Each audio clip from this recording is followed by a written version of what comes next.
അസ്സലാമു അലൈക്കും വറഹ്മത്തുള്ളാഹി. അൽഹംദുലില്ലാഹ് വസ്സലാത്തു വസ്സലാമു അലാ റസൂലില്ലാഹ് വഅലാ ആലിഹി വസഹ്ബിഹി അജ്മഈൻ. അമ്മാ ബഅദ്.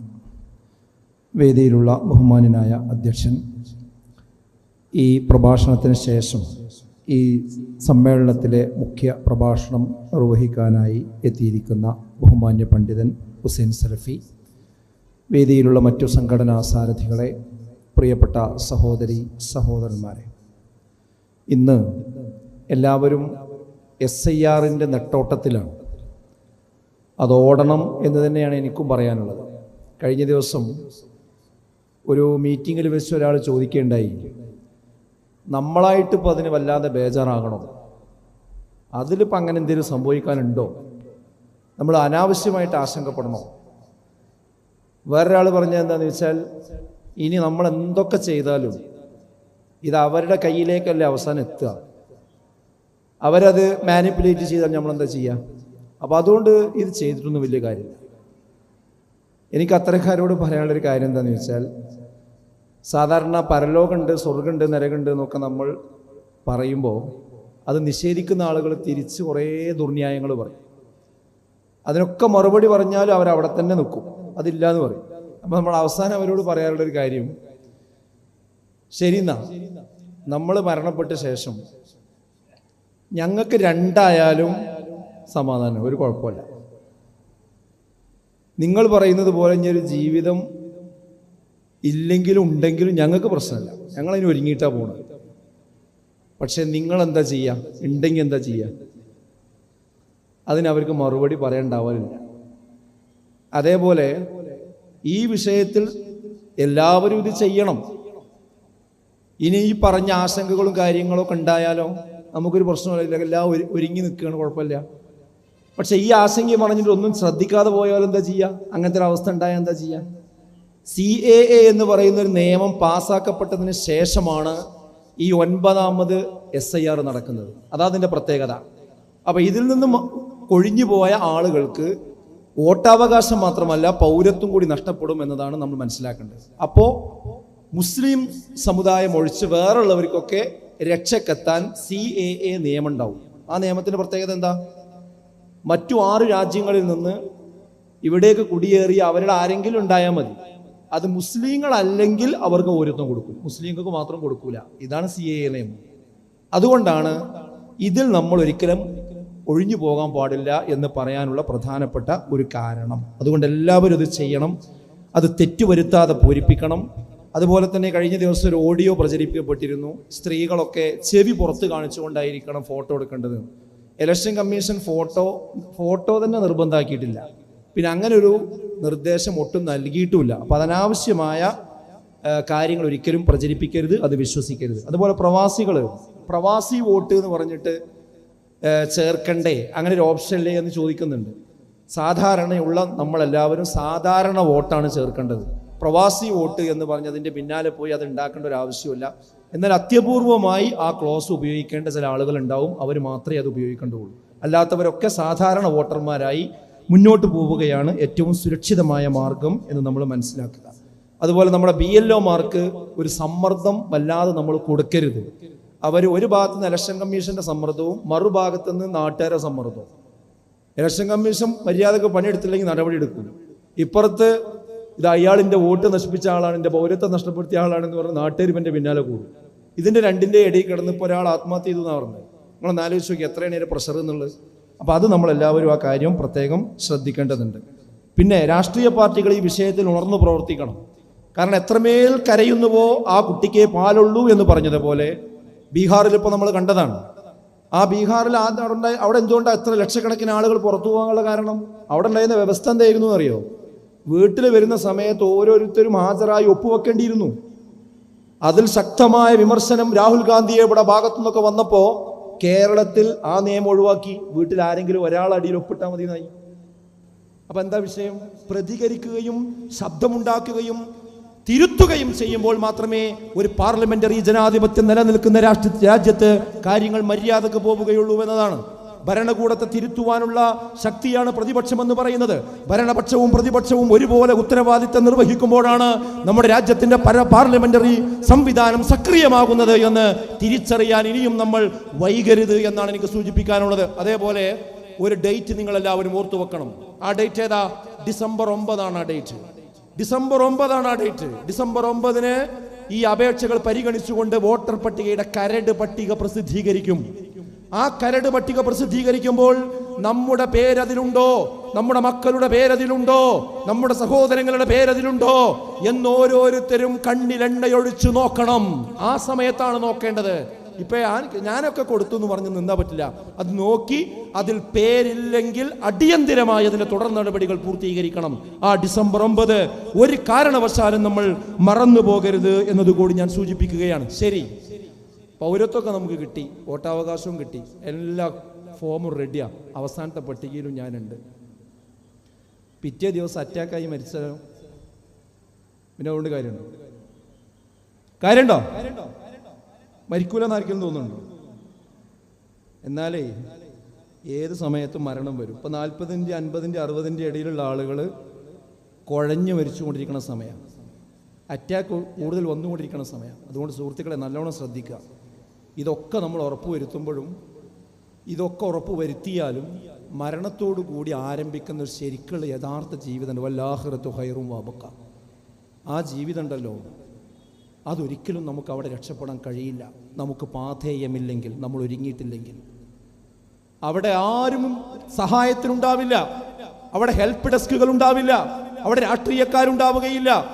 നമ്മൾ ഏതൊരു മക്കൾക്ക് വേണ്ടിയാണോ മണലാരണ്യത്തിൽ പോയി 10-30 വർഷം അധ്വാനിച്ചത്, ഏതൊരു ഭാര്യയ്ക്ക് വേണ്ടിയാണോ നമ്മൾ ഓഫീസിൽ പോയത്, ഏതൊരു കുടുംബത്തിന് വേണ്ടിയാണോ നമ്മൾ ചുമട്ട് തൊഴിലാളിയായി മാറിയത്, ആ കുടുംബങ്ങളൊന്നും തന്നെ നാളെ പരലോകത്ത് നമ്മളെ സഹായിക്കുവാനുണ്ടാവുകയില്ല.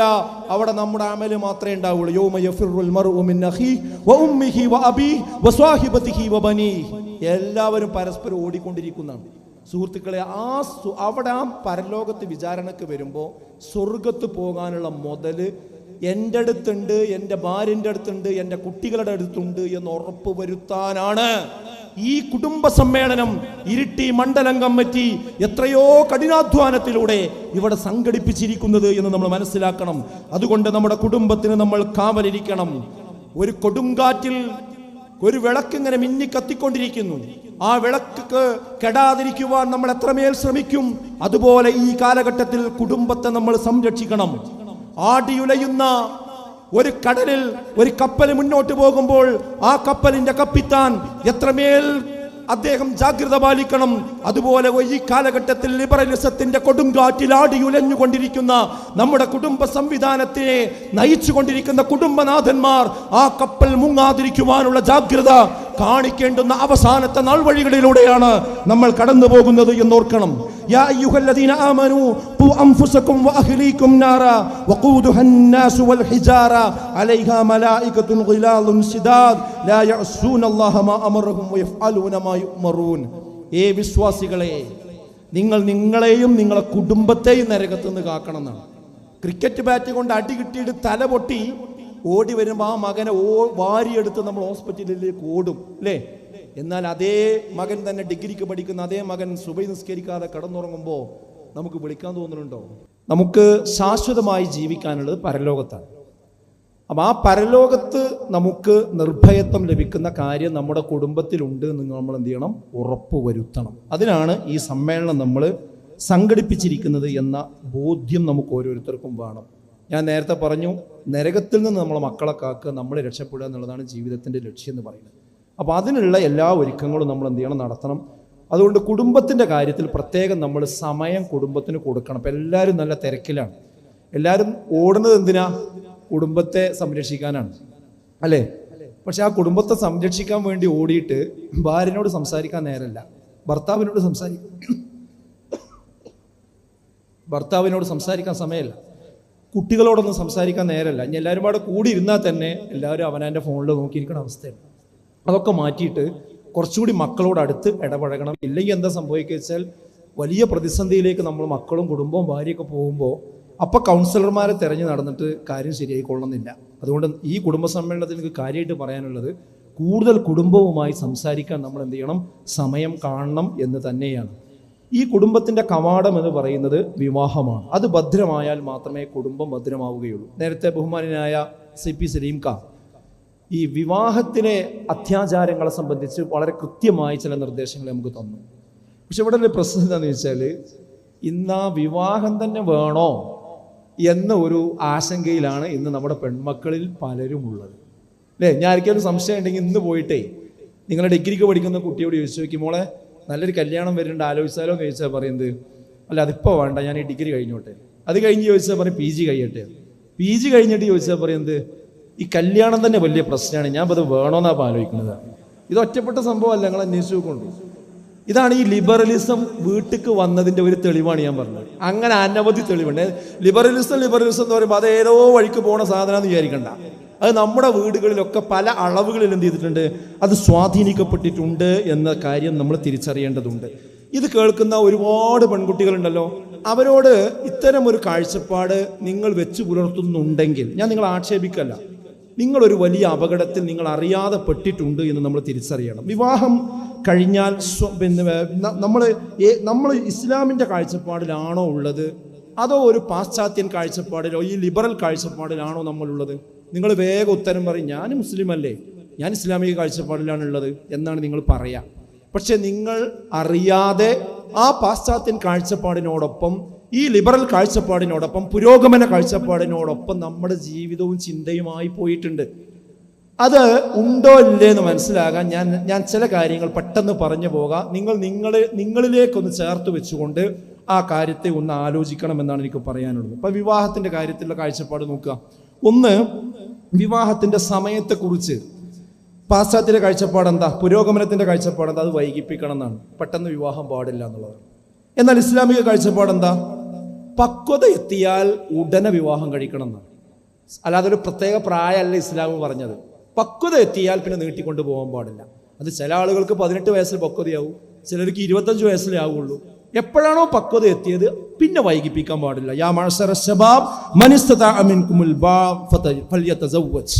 നിങ്ങൾ വിവാഹം കഴിക്കണമെന്നാണ് കൽപ്പനയാണ് ഇസ്ലാം മുന്നോട്ട് വെക്കുന്നത്. ഇനി നിങ്ങൾ ചിന്തിക്കും, നിങ്ങൾ വിവാഹം വൈകിപ്പിക്കണം എന്നുള്ള ചിന്താഗതിക്കാരാണോ അതോ സമയമായ കഴിക്കണം എന്നുള്ള ചിന്താഗതി, എവിടെ നമ്മൾ നിൽക്കണമെന്ന് ആലോചിക്കുക. രണ്ടാമത്തെ കാര്യം എന്താ പാശ്ചാത്യൻ കാഴ്ചപ്പാട്? വിവാഹം എന്ന് പറഞ്ഞാൽ ആകെ ബഹളാണ്, കുഴപ്പമാണ്, എല്ലാം സമാധാനമൊക്കെ നഷ്ടപ്പെടുന്ന പരിപാടിയാണ്. ഇതല്ലേ നമ്മളെ മനസ്സിലുള്ളത്. എന്നാൽ ഇസ്ലാമിന്റെ കാഴ്ചപ്പാട് എന്താ? വമിന്നായാതിഹി അൻ ഖലഖ ലക്കും മിൻ അൻഫുസികും അസ്വാജൻ ലിതസ്കുനൂ ഇലൈഹാ വജഅല ബൈനകും മവദ്ദതൻ വറഹ്മാ. അല്ലാഹുവിന്റെ ദൃഷ്ടാന്തങ്ങളിൽപ്പെട്ടതാണ് ഖലഖ ലക്കും മിൻ അൻഫുസികും അസ്വാജൻ, നിങ്ങളെ ഒരു ഇണയിൽ നിന്ന് സൃഷ്ടിച്ചു എന്ന്. എന്തിനെ?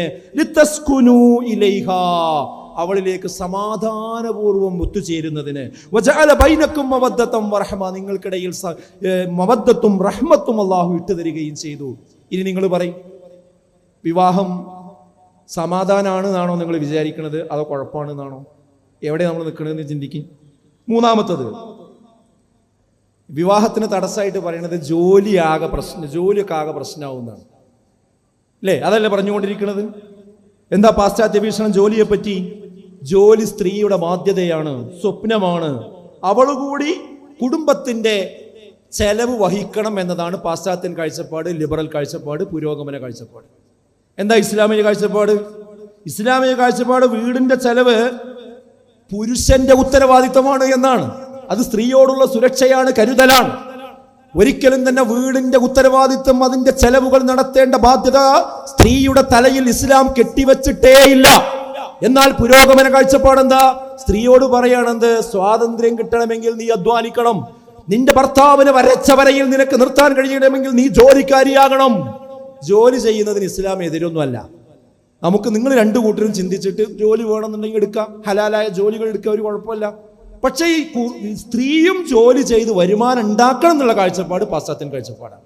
അപ്പൊ നമ്മൾ ഏത് കാഴ്ചപ്പാടിലാണ് ഉള്ളത് എന്ന് നിങ്ങൾ ഓരോരുത്തരും ചിന്തിക്കുക. അതേപോലെ തന്നെ വേറൊന്നെന്താ? വിവാഹം വൈകിപ്പിച്ചാൽ ഒന്നും സംഭവിക്കൂല എന്നാണ് പുരോഗമന കാഴ്ചപ്പാട്. ഒരു കുഴപ്പമുണ്ടാവില്ല എന്നാണ്. എന്നാൽ ഇസ്ലാമിക കാഴ്ചപ്പാട് എന്താ? വിവാഹം വൈകിപ്പിച്ചാൽ തെറ്റായ വഴിയിലൂടെ ലൈംഗിക ആസ്വാദനങ്ങളിലേക്ക് നിങ്ങൾ വഴുതിപ്പോകും. നേരത്തെ പറഞ്ഞുള്ള ഒരു ഹദീസ്, നിങ്ങൾ വിവാഹം കഴിക്കണം എന്ന് പറഞ്ഞത് എന്താ റസൂലുള്ളാഹി പറഞ്ഞത്? എന്തിനാ വിവാഹം? നിങ്ങളുടെ കണ്ണിനെ താഴ്ത്താൻ, നിങ്ങളുടെ ഗുഹ്യാവയവങ്ങളെ സംരക്ഷിക്കാൻ വിവാഹം വളരെ നിർബന്ധമാണ്. നിങ്ങൾ ആ സമയമായിട്ട് വിവാഹം കഴിച്ചിട്ടില്ല എങ്കിൽ തെറ്റായ വഴിയിലൂടെ നിങ്ങളുടെ ലൈംഗിക ആസ്വാദനങ്ങൾ പോകും. അതിന് കഴിയില്ലെങ്കിൽ നിങ്ങൾ നോമ്പ് നോൽക്കണം. അത് നിങ്ങൾക്ക് നിങ്ങളുടെ ധാർമ്മികത കാത്തു സൂക്ഷിക്കുവാനുള്ള ഒരു പരിചയമാണെന്ന് റസൂലുള്ളാഹി സ്വല്ലല്ലാഹു അലൈഹി വസല്ലം പറഞ്ഞു. അപ്പോൾ ഉറപ്പാണ്, വിവാഹം അനാവശ്യമായി വൈകിപ്പിച്ചാൽ ഒന്നുകിൽ സ്വയം ഭോഗത്തിലേക്ക് പോകും, സ്വവർഗരതിയിലേക്ക് പോകും. ബോയ് ഫ്രണ്ട് എന്ന് പറയും, ഗേൾ ഫ്രണ്ട് എന്ന് പറഞ്ഞ്, ബെസ്റ്റി എന്ന് പറഞ്ഞ്, സീസൺഷിപ്പ് എന്ന് പറഞ്ഞ്, സിറ്റുവേഷൻഷിപ്പ് എന്ന് പറഞ്ഞ്, ഹുക്കപ്പ് എന്ന് പറഞ്ഞ് ഓമന പേരിട്ടുകൊണ്ട് ആണും പെണ്ണും കൂടിക്കഴിയുകയും വിവാഹിതരായ ആ ദമ്പതികൾ എന്തൊക്കെ ചെയ്യുമോ അത് വിവാഹം ചെയ്യാതെ തന്നെ പല ലോഡ്ജുകളിലും വെച്ച്, പല ഹോസ്റ്റലുകളിലും വെച്ച്, പല പാർക്കുകളിലും വെച്ച് അതിന് വേദിയാകേണ്ടി വരുന്ന ഒരു സാഹചര്യം ഉണ്ടാകുമെന്ന് നാം കൃത്യമായി തിരിച്ചറിയേണ്ടതുണ്ട്. അപ്പൊ നമ്മൾ ചിന്തിക്കുക, നമ്മൾ ഏത് കാഴ്ചപ്പാടിലാണുള്ളത്? വേറൊന്നെന്താ പുരോഗമന കാഴ്ചപ്പാട്? വിവാഹം എന്ന് പറഞ്ഞാല് ദാരിദ്ര്യം പറഞ്ഞ് പേടിപ്പിക്കും. ഒരു സ്റ്റാൻഡിൽ നിൽക്കാതെ എങ്ങനെ വിവാഹം കഴിക്കുക എന്നാണ്. അതാണ് പുരോഗമന കാഴ്ചപ്പാട്. എന്നാൽ ഇസ്ലാമിക കാഴ്ചപ്പാട് എന്താ? വിവാഹം നിങ്ങൾക്കൊരു ബറക്കത്താണ്. അത് ബറക്കത്ത് വർദ്ധിപ്പിക്കുകയാണ് ചെയ്യുക. ദരിദ്രരാണെങ്കിൽ പോലും വിവാഹം കഴിപ്പിക്കണമെന്നാണ് പ്രമാണങ്ങൾ പഠിപ്പിക്കുന്നത്. وأنكحوا الأيام منكم والصالحين من عبادكم وإمائكم إن يكونوا فقراء يغنيهم الله من فضله والله واسع عليم. നിങ്ങൾ സമയമായിട്ട് വിവാഹം കഴിപ്പിക്കണം. നിങ്ങൾ ഫുഖറാക്കളാണെങ്കിലും അള്ളാഹു അവർക്ക് ഐശ്വര്യം നൽകും എന്നാണ് വിശുദ്ധ ഖുർആൻ പറഞ്ഞത്. റസൂലുള്ളാഹി പറഞ്ഞു, തസവ്വജു, നിങ്ങൾ വിവാഹം കഴിപ്പിക്കുവീൻ, ഫഇന്നഹു യുവസ്സിഉല്ലാഹു ലക്കും ഫിൽ റിസ്ഖി, എന്നാൽ ഉപജീവനത്തിൽ അള്ളാഹു വിശാലത കൊടുക്കും. പുരോഗമന കാഴ്ചപ്പാട് എന്താ? വിവാഹം കഴിച്ച ആകെ പാപ്പരാകും അല്ലേ? അപ്പൊ എവിടെയാണ് നമ്മൾ, ഏത് കാഴ്ചപ്പാടിനോടൊപ്പമാണ് നമ്മൾ നിൽക്കുന്നത് നോക്കൂ നിങ്ങൾ. പിന്നെ വേറെ കാഴ്ചപ്പാട് എന്താ? വിവാഹബന്ധം എപ്പോഴും പിരിയാന്നാ പിന്നെ പുരോഗമന കാഴ്ചപ്പാട് അല്ലേ? എപ്പോഴും പിരിയാ, ഇന്നൊന്ന് നാളൊന്ന് വേറൊന്ന് അല്ലേ? എന്നാൽ ഇസ്ലാമിക കാഴ്ചപ്പാട് എന്താ? ഇസ്ലാമിൽ വിവാഹം ദൃഢമായ ഒരു കരാറാണ്. അത് ചോദ്യം ചെയ്യപ്പെടും. അത് ഉത്തരവാദിത്വമുള്ള ലൈംഗിക ബന്ധത്തെയാണ് ഇസ്ലാം മുന്നോട്ട് വെക്കുന്നത്. എന്നാണ് ആ ബന്ധത്തെക്കുറിച്ച് ദൃഢമായ കരാറാണ് നിങ്ങൾ ഇന്ന് സ്വീകരിക്കുന്നത് എന്നാണ് പറഞ്ഞിട്ടുള്ളത്. അപ്പൊ നമ്മൾ കൃത്യമായി മനസ്സിലാക്കുക. അതായത് ഉത്തരവാദിത്വം, നിങ്ങൾ എല്ലാവരും ഭരണകർത്താക്കളാണ്, ഭരണീയരെ കുറിച്ച് ചോദിക്കും. അപ്പൊ ശരിക്കും ഒരാൾ കല്യാണം കഴിച്ചാൽ ആ ഭാര്യന്റെ ചുമതല ആ ഭർത്താവിനുണ്ട്. ഇസ്ലാമിന്റെ കാഴ്ചപ്പാട് അതാ. അതുകൊണ്ട് അതിലുണ്ടാകുന്ന കുട്ടികളെ ഉത്തരവാദിത്തമുണ്ട്. അവർക്ക് സ്വത്ത് കൊടുക്കണം, അവർക്ക് സംരക്ഷണം കൊടുക്കണം, അവർക്ക് വിദ്യാഭ്യാസം കൊടുക്കണം, അവർക്ക് ചികിത്സ കൊടുക്കണം, എല്ലാം കൊടുക്കൽ ഉത്തരവാദിത്തം. പുരോഗമന കാഴ്ചപ്പാടോ? ആരെങ്കിലും ഒപ്പം നടക്കുക കുറച്ചു കാലം, എന്നിട്ട് അവർക്ക് കുട്ടികളുണ്ടായാലോ ആ വിളിച്ചിട്ട് പറയുന്നത് അതുകൊണ്ട് അബോർട്ട് ചെയ്താൽ ഒരു കുഴപ്പമൊന്നുമില്ല അല്ലേ? അതെങ്കിലും കുപ്പത്തൊട്ടി കിട്ടണം. കേരളത്തിൽ എത്ര സ്ഥലത്ത് നിന്ന് കുപ്പത്തൊട്ടിയിൽ നിന്ന് നവജാത ശിശുക്കളെ എടുത്തിട്ടുണ്ട്. എറണാകുളം മെട്രോപൊളിറ്റൻ സിറ്റിയിൽ നിന്ന് ഒരു ഹോട്ടലിന്റെ മുകളിൽ നിന്നാണ് ഒരു പ്ലാസ്റ്റിക്കിന്റെ ബാഗ് വലിച്ചെറിയപ്പെട്ടത്. ഒരാളുടെ മുമ്പിലേക്ക് വന്ന് വീണു. എടുത്തു നോക്കുമ്പോ ഒരു ചോര പൈതലാണ് അതിലുള്ളത്. എന്തേ?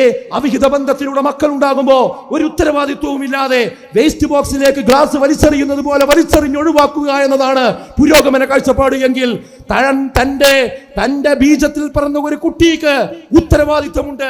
ഇല്ലെങ്കിൽ നാളെ പരലോകത്ത് ചോദിക്കുമെന്നതാണ് ഇസ്ലാമിന്റെ കാഴ്ചപ്പാട് എന്ന് കൃത്യമായി നമ്മൾ മനസ്സിലാക്കേണ്ടതുണ്ട്. വിവാഹം തുടർ പഠനത്തിനും ജോലിക്കും തടസ്സമാണ് എന്നതാണ് പുരോഗമന കാഴ്ചപ്പാട്. എന്നാൽ ഇസ്ലാം പറഞ്ഞത് എന്താ? വിവാഹം സുരക്ഷിതമായ ജീവിതത്തിന് വഴിയൊരുക്കുമെന്നാണ്. മൻ തസവ്വജ ഫഖദ് അഹ്റസ ശത്റ ദീനിഹി ഫൽയത്തഖില്ലാ ഫീ ശത്രിഹി.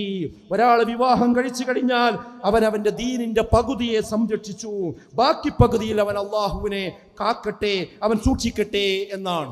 അപ്പോ വിവാഹം കഴിഞ്ഞു കഴിഞ്ഞാൽ സുഹൃത്തുക്കളെ, മക്കളെ നിങ്ങൾ ശ്രദ്ധിക്കും, നിങ്ങളുടെ ജീവിതത്തിലേക്ക് ഒരു ഭർത്താവ് വന്നാൽ, ഒരു ഭാര്യ വന്നാൽ, പിന്നെ നിങ്ങൾക്ക് തുടർ പഠനം നടത്തണം, യാത്ര ചെയ്യണം, അതിന് പരീക്ഷയ്ക്ക് പോകണം. അതിനൊക്കെ നിങ്ങൾക്ക് കൂട്ടിനൊരാളായില്ലേ? എന്തൊരു സമാധാനമുണ്ട്. നിങ്ങളെ വാപ്പാക്ക് എത്ര സ്വസ്ഥത ഉണ്ടാവും, നിങ്ങൾ ഉമ്മാക്ക് എത്ര സ്വസ്ഥത ഉണ്ടാവും അല്ലേ? നിങ്ങൾ സുരക്ഷിതരായി, നിങ്ങൾക്ക് വീണ്ടും പഠിക്കാം, നിങ്ങൾക്ക് ജോലി ചെയ്യുക, അതൊന്നും ഇതിന് തടസ്സമല്ല. ഇതൊക്കെ പിശാച് അനാവശ്യമായി ഉണ്ടാക്കുന്ന വസ്തുവാസികളാണ്. അതുകൊണ്ട് ഈ സമ്മേളനത്തിന് വന്ന മക്കളോട് എനിക്ക് പറയാനുള്ളത്, ഈ പാശ്ചാത്യൻ കാഴ്ചപ്പാടിൻ്റെ കൂടെ നമ്മൾ പോകരുത്. മാത്രമല്ല, വിവാഹം വൈകിപ്പിക്കുന്നത് വലിയ പ്രത്യാഘാതങ്ങൾ സമൂഹത്തിൽ വിളിച്ചു വരുത്തും. ദീനിന്റെ സുരക്ഷിതത്വം അത് നഷ്ടപ്പെടുത്തും. ബറക്കത്ത് നഷ്ടപ്പെടാൻ കാരണമാകും. ആരാധനയിൽ ഭക്തി നഷ്ടപ്പെടാൻ കാരണമാകും. നാം തയ്യാറാകുമ്പോൾ ഒരുപക്ഷെ അനുയോജ്യരായ ഇണകളെ പിന്നീട് പ്രായമായാൽ കിട്ടിക്കൊള്ളണമെന്നില്ല. മാത്രവുമല്ല, മാനസിക സമ്മർദ്ദത്തിന് നമ്മൾ അതുകൊണ്ട് തന്നെ അടിമയാകും. സാമൂഹിക സമ്മർദ്ദം വേറെയും നമ്മുടെ കൂടെ വരും. ഗർഭധാരണത്തിന് സാധ്യത കുറയുകയും ചെയ്യും. മാതൃത്വത്തിൽ ഒരുപാട് വെല്ലുവിളികൾ ഉയർന്നു വരും. വ്യത്യസ്ത രോഗസാധ്യതകൾ നമ്മളെ തേടി വരും. മാത്രവുമല്ല, അവസാനം ഇസ്ലാമിക സംസ്കാരം വിട്ട് ജീവിക്കേണ്ട ഗതികേടിലേക്ക് നമ്മൾ പോകും. മാത്രമല്ല, ഓവർ ഇൻ റിസർവിൽ കുറവ് വരും. പ്രായം കൂടുന്തോറും അണ്ടങ്ങളുടെ എണ്ണം കുറയുമെന്നാണ് വൈദ്യശാസ്ത്രം പറയുന്നത്. 30 വയസ്സിന്റെ മധ്യത്തോടെ ക്രമാതീതമായി അതിന്റെ എണ്ണം കുറഞ്ഞു വരുമെന്ന് വൈദ്യശാസ്ത്രം പറഞ്ഞുകൊണ്ടിരിക്കുന്നു. മാത്രമല്ല, അതിന്റെ ഗുണനിലവാരത്തിൽ കുറവ് വരും. ഗർഭം അലസാൻ കൂടുതൽ സാധ്യതയുണ്ട് എന്നാണ്. മാത്രവുമല്ല, ഗർഭകാലം പ്രമേഹത്തിന് കൂടുതൽ സാധ്യതയുണ്ട് എന്നാണ്. അമിത രക്തസമ്മർദ്ദം ഉണ്ടാകുമെന്നാണ്. മാസം തികയാതെ പ്രസവിക്കാൻ സാധ്യതയുണ്ട് എന്നാണ്. ജനന വൈകല്യങ്ങൾക്ക് പോലും സാധ്യതയുണ്ട് എന്ന് ഡോക്ടർമാര് പറയുന്നു. അപ്പോൾ വൈകിയുള്ള വിവാഹവും വൈകിയുള്ള ഗർഭധാരണവും ഈ വൈദ്യശാസ്ത്രത്തിന്റെ കണ്ണിലൂടെ നോക്കിയാലും കുഴപ്പങ്ങൾ മാത്രമേ വിളിച്ചു വരുത്തുകയുള്ളൂ എന്ന കാര്യം കൃത്യമായി നമ്മൾ തിരിച്ചറിയേണ്ടതുണ്ട് എന്നത് തന്നെയാണ് ഈ സന്ദർഭത്തിൽ എനിക്ക് ഓർമ്മപ്പെടുത്താനുള്ളത്. അപ്പൊ എന്താ പരിഹാരം? നമ്മളെ ഇതുപോലെ ഒരുപാട് അജണ്ടകൾ നമ്മെയും നമ്മുടെ കുടുംബത്തെയും ഈ ലിബറൽ അജണ്ടകൾ ഇന്ന് കടന്നു പിടിച്ചുകൊണ്ടിരിക്കുന്നുണ്ട്. ആ അജണ്ടക്ക് നമ്മൾ വിധേയരായിരിക്കുന്നു എന്നുള്ള ഒരു ഓർമ്മ പോലും നമുക്ക് പലപ്പോഴും നഷ്ടപ്പെട്ടുകൊണ്ടിരിക്കുകയാണ്. അതുകൊണ്ട് എന്ത് വേണമെന്നറിയാം, ഇതൊക്കെ ശരിക്കും നമ്മൾ വായിച്ച് പഠിച്ച് മനസ്സിലാക്കി മുന്നോട്ട് പോകണം. ഈ സമ്മേളനത്തിന് വന്നവരോട് എനിക്ക് പറയാനുള്ള പ്രധാനപ്പെട്ട ഒരു കാര്യം അതാണ്. ഇന്ന് എല്ലാവരും വാട്സപ്പ് യൂണിവേഴ്സിറ്റിയിലാണ്. എല്ലാ കണ്ട ചപ്പും ചവറും നമ്മൾ വായിക്കും. എല്ലാ ആളില്ലാത്ത വോയിസും നമ്മൾ കേൾക്കും. കുറേ തമാശകൾ അതിൽ ഫോർവേഡ് ചെയ്യുന്നത് കേൾക്കും. ഓരോരുത്തരുടെ സ്ക്രീൻ ടൈം നോക്കുന്നുണ്ട്. 3-4 മണിക്കൂറാണ് എന്ത് ചെയ്യുന്നത്. അപ്പോൾ പ്രായമുള്ള ആളുകൾ വരെ അതിൻ്റെ പിന്നാലെയാണ്. എന്നാൽ നിങ്ങളൊന്ന് അറിയണം, ഗൗരവമായ വായനയും കേൾവിയും പഠനവും ഇനി ഇല്ലെങ്കിൽ എന്തൊക്കെ അപകടത്തിലാണ് നമ്മളും നമ്മളെ മക്കളും കുടുംബവും പെടുക നിങ്ങൾ അറിയാൻ പറ്റില്ല. അതിനെന്ത് വേണം? ഇപ്പം ഞാൻ ഈ വിശദീകരിച്ച അജണ്ടല്ലേ, അതുപോലുള്ള വിഷയങ്ങൾ വിശദീകരിക്കുന്ന ആഴ്ചയിലിറങ്ങുന്ന ഒരു വാരികയുണ്ട്. അതിൻ്റെ പേരാണ് നേർപ്പദം എന്നത്. ഈ സംഘടന പുറത്തിറക്കുന്നതിൻ്റെ മുഖപത്രമാണ് നേർപ്പദം. അതിൻ്റെ പ്രചാരണ മാസമാണിപ്പോ. പ്രചാരണ മാസം എന്നൊക്കെ പറയുമ്പോൾ നിങ്ങൾ വിചാരിക്കാം അതിപ്പോ സംഘടനന്റെ ഒരു മുഖപത്രം പ്രചരിപ്പിക്കാൻ വേണ്ടിങ്ങാണ്ട് പറയുന്ന ഒരു ന്യായമാണ്. ഞാൻ പറയുന്നത്, നമ്മൾ ആരും ചേർന്നില്ലെങ്കിലും അള്ളാന്റെ തൗഫീഖ് ഉണ്ടെങ്കിൽ അതതിൻ്റെ വഴിക്ക് പോകും. പക്ഷെ അത് നമ്മളെ വീട്ടിലുണ്ടാവും, നമ്മളെ മക്കൾ അത് വായിക്കും ചെയ്തെങ്കിലേ ഇതിൻ്റെ ഈ ലിബറൽ അജണ്ടകളുടെ, ഈ ശിർക്ക് ബിദ്അത്ത് അജണ്ടകളുടെ, ഈ ഫാസിസ്റ്റ് അജണ്ടകളുടെ ആഴവും പരപ്പും നമുക്ക് മനസ്സിലാക്കുവാനും അത് തിരുത്തുവാനും കഴിയുകയുള്ളൂ. ഒരു മൂർഖം പാമ്പ് ഇങ്ങനെ വരുമ്പോ അതിനോട് ഇങ്ങനെ ചിരിച്ചിങ്ങനെ ഇരുന്നാൽ എങ്ങനെ ഉണ്ടാവും? അങ്ങനെ വരട്ടെ. എന്താ കാര്യം ചിരിച്ചിരിക്കാൻ കാരണം? മൂർഖം പാമ്പിന്റെ ഗൗരവം അറിയില്ല, അത് വിഷമുള്ളതാന്ന് അറിയില്ല, അത് കൊത്തിയാൽ മരിക്കും അറിയില്ല. അതുകൊണ്ടാ ഇരുത്തിരിക്കണത് അല്ലേ? പല ആടും കുട്ടി ഇങ്ങനെ ഇരുന്ന് എങ്ങനെ ഉണ്ടാവും? അവിടെ ആരാ മൂർഖം പാമ്പ്, എന്താ മൂർഖം പാമ്പ്, അതിന് എത്ര വിഷമുണ്ട്, അത് കൊത്തിയാൽ എന്താ സംഭവിക്കുക? ആ ബോധമുള്ള ഒരാളാണെങ്കിൽ അതിങ്ങനെ കയറി വരുമ്പോ, വീട്ടിലേക്ക് ഇഴഞ്ഞു വരുമ്പോ വടിയെടുക്കും, അടിക്കും, അടിച്ചോടിക്കും, ഗൗരവത്തിൽ സടകുടഞ്ഞെഴുന്നേൽക്കും. അതേപോലെ ഈ ലിബറലിസം, ഉപഭോഗ സംസ്കാരം, ഈ കാര്യങ്ങളൊക്കെ ഇങ്ങനെ പറയുമ്പോ അതെന്താന്നാവും, നമ്മളെ പേരിലൊന്നും ഉണ്ടാവൂലായിരിക്കും എന്നാ വിചാരിക്കുക. എന്നാൽ അതിനെക്കുറിച്ച് ബോധമുള്ള ആളാണെങ്കിലോ അത് കടന്നു വരുമ്പോ വാപ്പ എഴുന്നേൽക്കും, ഉമ്മ എഴുന്നേൽക്കും, മക്കൾ എഴുന്നേൽക്കും, അതിനെ അടിച്ച് പുറത്താക്കും. പുറത്താക്കണമെങ്കിൽ പഠിക്കേണ്ടതിനെ കുറിച്ച്, കേൾക്കേണ്ടതിനെ കുറിച്ച്, അത് പഠിക്കാനുള്ള ഒരു പ്രസിദ്ധീകരണത്തിന്റെ പേരാണ് നേർപ്പദം വാരിക. അതിവിടെ ചേരാനുള്ള സൗകര്യമുണ്ട്. അത് വളരെ എളുപ്പം ലിങ്കിൽ തൊട്ട് കഴിഞ്ഞാൽ പെട്ടെന്ന് നിങ്ങൾക്ക് അതിലേക്ക് കയറാൻ പറ്റും. 550 രൂപയുള്ള സുഹൃത്തുക്കൾ ഒരു കൊല്ലത്തിന് അത് ചേർന്നാൽ സ്ഥിരമായി നിങ്ങൾ അഡ്രസ്സിൽ അത് വരും. പെട്ടെന്ന് ചേർക്കാൻ പറ്റുന്ന, ഇന്ന് തന്നെ നിങ്ങൾ പോകുമ്പോൾ നിങ്ങളുടെ കുടുംബത്തിൽ അതുണ്ട് എന്ന് നിങ്ങൾ ഉറപ്പുവരുത്തണം. അത് സ്ഥിരമായി വായിക്കുകയും ചെയ്യേണ്ടതുണ്ട് എന്നാണ് എനിക്ക് ഈ ഒരു സന്ദർഭത്തിൽ പറയാനുള്ളത്. ചില ആൾക്കാർ പറയും എനിക്ക് വായിക്കാൻ സമയമില്ല എന്നാണ്. തെറ്റാണ് പറയുന്നത്. വായിക്കാൻ സമയമില്ല എന്ന് ആരാ പറഞ്ഞത്? ഞാൻ നേരത്തെ പറഞ്ഞു, നമ്മൾ മൊബൈലിന്റെ സ്ക്രീൻ ടൈം നോക്കൂ. നിങ്ങൾ 3-4 മണിക്കൂർ മൊബൈലിൽ വേണ്ടാത്ത കാര്യങ്ങൾ കാണുന്ന ആളുകൾ, അവർക്ക് വായിക്കാൻ സമയമില്ല. അത് തെറ്റല്ലേ പറയുന്നത്? പണമില്ല എന്നാണ്. ഒരു ഹോട്ടലിൽ കയറി കണ്ട് 3 ആൾ ഭക്ഷണം കഴിച്ചിറങ്ങിയാൽ എത്ര ബില്ല് കൊടുക്കുക? അതിൻ്റെ ഒരു 10-20% മതി സുഹൃത്തുക്കൾ ഒരു വർഷത്തിനുള്ളത്.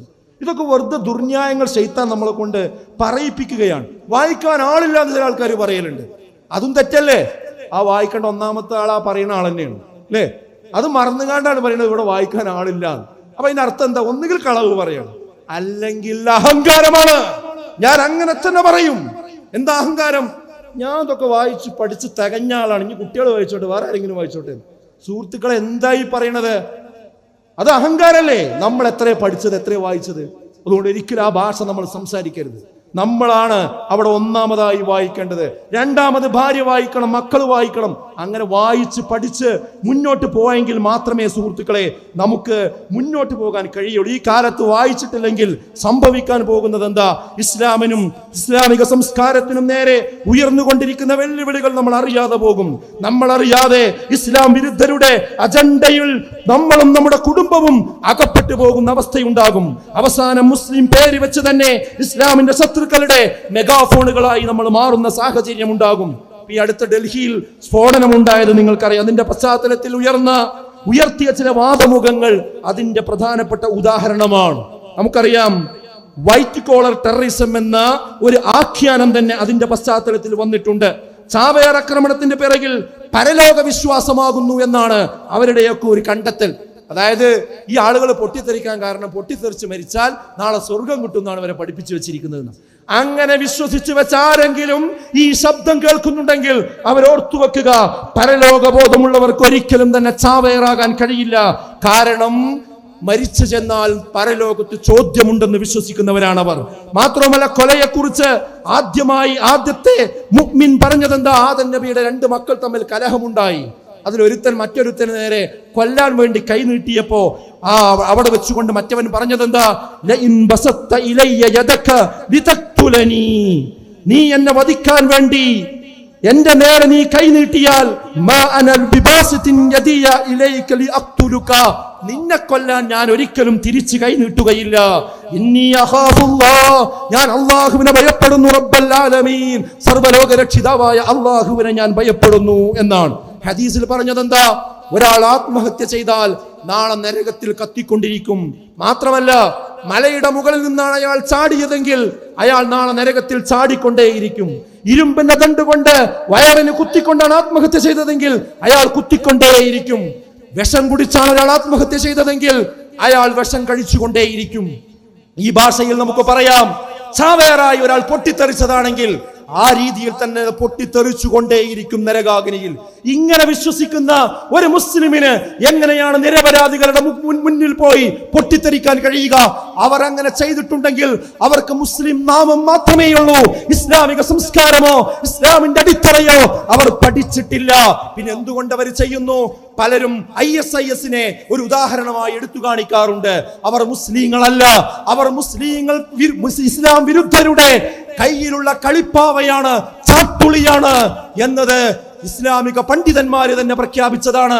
ISIS-നെതിരിൽ എല്ലാവരും രംഗത്തിറങ്ങണമെന്ന് ഈയിടെ വഫാത്തായ ആലു ശൈഖ് റഹിമഹുല്ല അവിടെ വന്നു ചേർന്ന ഹാജിമാരോട് അറഫ മൈതാനിയിൽ പറഞ്ഞത് നമ്മളെല്ലാവരും കേട്ടതാണ്. അതുകൊണ്ട് ഒരിക്കലും ഇസ്ലാം ഭീകരവാദത്തെ പിന്തുണക്കുകയില്ലെന്ന് മാത്രമല്ല, ഭീകരവാദം പോയിട്ട് ആ നിലക്കുള്ള ഒരു ചെറിയ ചിന്ത പോലുമുള്ള ഒരാൾക്ക് ഇസ്ലാമിൽ ഒരിക്കലും തന്നെ സ്ഥാനമില്ല എന്ന് നമ്മൾ തിരിച്ചറിയണം. പരലോകത്തിൽ വിശ്വാസമില്ലാത്തവർക്കാകട്ടെ എന്തുമാകാം, അത് നമ്മൾ മനസ്സിലാക്കണം. സാധ്യത ഉള്ളത് അവരാ ചെയ്യാൻ സാധ്യതയുള്ളത്. കാരണം എന്താ? അവര് പൊട്ടിത്തെറിച്ച് കഴിഞ്ഞാൽ അവർക്ക് പിന്നെ ലോകമല്ല അവരുടെ വിശ്വാസപ്രകാരം. അപ്പൊ എന്തും ചെയ്യാം അവർക്ക്. പക്ഷെ ഒരു മുസ്ലിമിന് എന്തുണ്ട്? മരിച്ച 2ാമത് ജീവിതമുണ്ട്, അവിടെ വിചാരണ ഉണ്ട്. അതുകൊണ്ട് അവൻ ഒരിക്കലും ആ പണിക്കെന്ത് ചെയ്യൂല, പോകൂല. ഇപ്പൊ ന്യൂസിലൻഡിൽ 2019 ഉണ്ടായതെന്താ? ഒരു ഭീകരാക്രമണം ഉണ്ടായി. ക്രൈസ്റ്റ് ചർച്ചിലെ 2 മുസ്ലിം പള്ളികളിൽ ഭീകരാക്രമണത്തിൽ 51 പേരാ കൊല്ലപ്പെട്ടത്. ഒരു ചെറുപ്പക്കാരൻ വന്ന് നിരത്യൻ ഷൂട്ട് ചെയ്തു. നിങ്ങൾക്ക് ഓർമ്മയില്ല സംഭവം? ചോരക്കളമായി മാറി അവിടെ. ആ പ്രതിയെ പറ്റി പഠിച്ചപ്പോ അദ്ദേഹം ഒരു മതത്തിലും വിശ്വസിക്കാത്ത ആളാണ്, നിരീശ്വരവാദിയായിരുന്നു എന്നാണ്. ദശലക്ഷക്കണക്കിന് ആളുകളെ കൂട്ടക്കൊല ചെയ്ത ആളുകളുടെ പാരമ്പര്യം പഠിച്ചു നോക്കിയാലും അവർ നിരീശ്വരവാദികളായിരുന്നു എന്ന് നമുക്ക് കാണാൻ പറ്റും. അതിന്റെ പേരിൽ ഇന്ന് ഒരു മതത്തിലും വിശ്വസിക്കാത്തവരൊക്കെ ഭീകരവാദികളാണ് എന്ന് നമ്മൾ പറയുമോ? ഒരിക്കലും പറയില്ല. അവരുടെ കൂട്ടത്തിലും അതൊന്നും ചെയ്യാത്ത ഒരുപാട് ആളുകളുണ്ട്. പക്ഷേ കൂടുതൽ ആളുകളെ കൊന്നതും കൂടുതൽ ഭീകര പ്രവർത്തനം നടത്തിയതും ആരാണെന്ന് ചരിത്രത്തോട് നമ്മൾ ചോദിച്ചാൽ ചരിത്രം മറുപടി പറയുക മതത്തിന്റെ ആളുകൾ എന്നല്ല, മതമില്ലാത്ത ആളുകൾ എന്നാണ്. 1ാം ലോക മഹായുദ്ധത്തിൽ 15 ദശലക്ഷം മുതൽ 22 ദശലക്ഷം വരെ അഥവാ 2.2 കോടി ആളുകൾ കൊല്ലപ്പെട്ടു. രണ്ടാം ലോക മഹായുദ്ധത്തിൽ 8 കോടി ആളുകൾ കൊല്ലപ്പെട്ടു. ആകെ 10 കോടിയിലധികം ആളുകൾ കൊല്ലപ്പെട്ടു. എന്നാൽ പ്രവാചകൻ സല്ലല്ലാഹു അലൈഹി വസല്ലം നടത്തിയ നേരിട്ടുമല്ലാതെയും നടത്തിയ യുദ്ധങ്ങളിൽ 1000-നും 1300-നും ഇടയിലുള്ള ആളുകൾ മാത്രമാണ് കൊല്ലപ്പെട്ടിട്ടുള്ളത്. പക്ഷെ ഇവിടെയുള്ള ആഖ്യാനം എന്താ?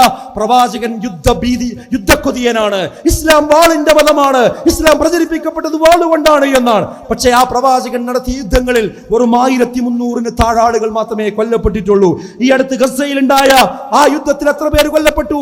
3/4 ലക്ഷത്തോളം ആളുകൾ കൊല്ലപ്പെട്ടു. ഇതിന്റെ പിന്നിൽ ആരാണ്? നമ്മൾ ഓരോരുത്തരും ആലോചിക്കണം. അപ്പൊ ഒരിക്കലും ഒരു മുസ്ലിമിന് തീവ്രവാദിയാകാൻ കഴിയില്ല, ഭീകരവാദിയാകാൻ കഴിയില്ല, ചാവാറായി പൊട്ടിത്തെറിക്കാൻ കഴിയില്ല. കാരണം ഇസ്ലാം സമാധാനമാണ്. ഇസ്ലാം മനുഷ്യ ജീവന് പവിത്രത നൽകുന്ന മതമാണ്. മതത്തിൽ യാതൊരു ബലാത്കാരവുമില്ല എന്ന് തുറന്നു പ്രഖ്യാപിച്ച മതമാണ്. ഇസ്ലാമിന്റെ പേരിൽ ശത്രുക്കൾ തന്നെ ഉണ്ടാക്കിയ ടെററിസ്റ്റ് ഗ്രൂപ്പുകളാണ് ഈ കാര്യത്തിൽ ഇറങ്ങിത്തിരിക്കുന്നത്.